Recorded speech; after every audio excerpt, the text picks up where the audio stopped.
Top of the morning, afternoon, and evenings, ladies and gentlemen. We're excited to share the knowledge and resources we've been working so hard to create.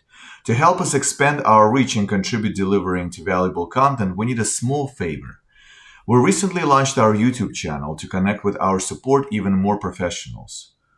If you could take a moment and click open an app, should be right above somewhere there, button, and view the video directly in YouTube, it would significantly boost our visibility and impact.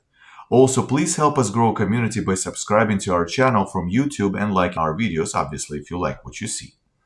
Also, if you click the bell notification, you will learn about new and useful videos that we put on YouTube automatically.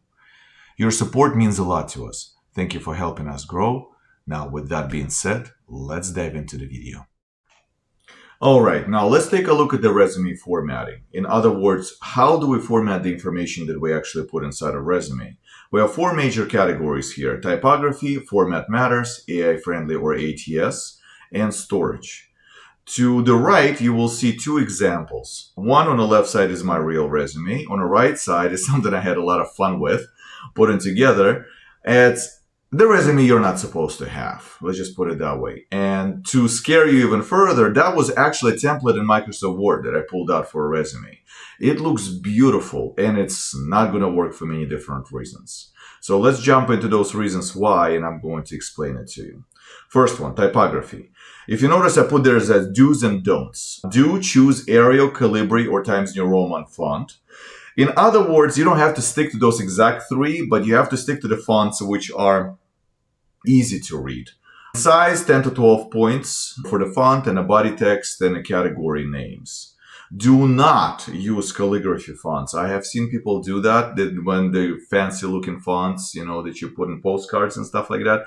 Don't do that, because those are really hard to read. Do not go lower than 10 points, because sometimes people try to fit more information for 2 pages, for example, and they cram a lot of stuff inside of there, and it's very hard to read, and people just don't read it.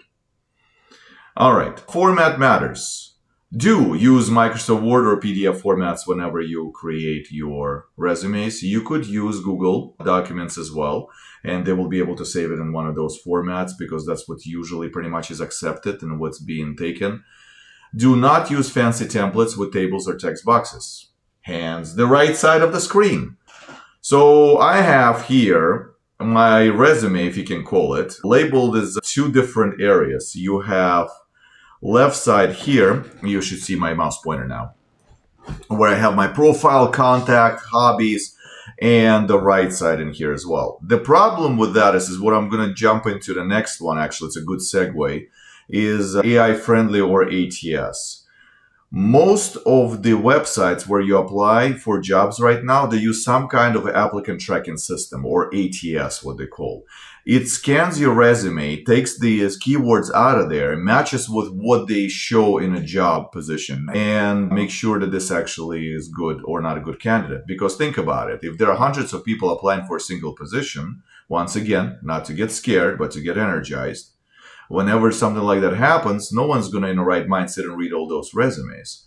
So they have the system check the resume and provide them the one that matches the most amount of keywords. We'll touch base on that subject a little bit later.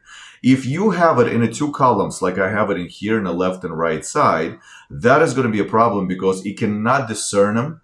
It cannot understand the tables or columns that easily, and it will just skip. It will not just take it in. It will look like your resume doesn't even have that, and you automatically lose out on an opportunity.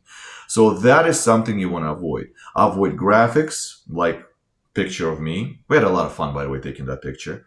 Headers and footers, and complex formatting that confuse applicant tracking systems at resume submission websites. And they, once again, avoid tables, even if you make them invisible. They should still be avoided. And text in the boxes. So sometimes people make like a boxes to make text look better. Don't do that. The final point is a storage. Keep digital copies in a cloud storage for quick access from any device.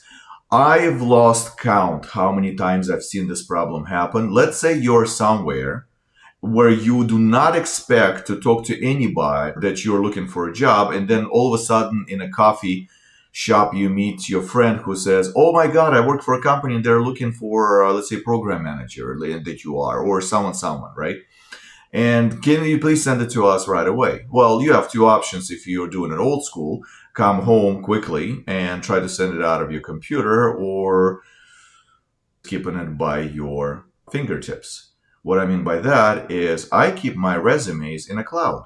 Particularly, there are different types of cloud storage solutions. You have Google Drive, for example, you may have heard of that, or Microsoft OneDrive. You could have many different kinds, but the point is that these documents are reachable at any point in time, wherever I'm at. I'll give you a perfect example of this. About several weeks back, my family and I, we decided to go to a park, and someone called me while we're in a park, and they said that they were looking for someone with my credentials, if I could send it to them right away, because they're planning to finish reviewing the resumes by COB, close of business, of that day. I literally sat down on the bench and I opened up OneDrive and I pulled my resume out of there and I sent it over to them, and that's how I got into the queue.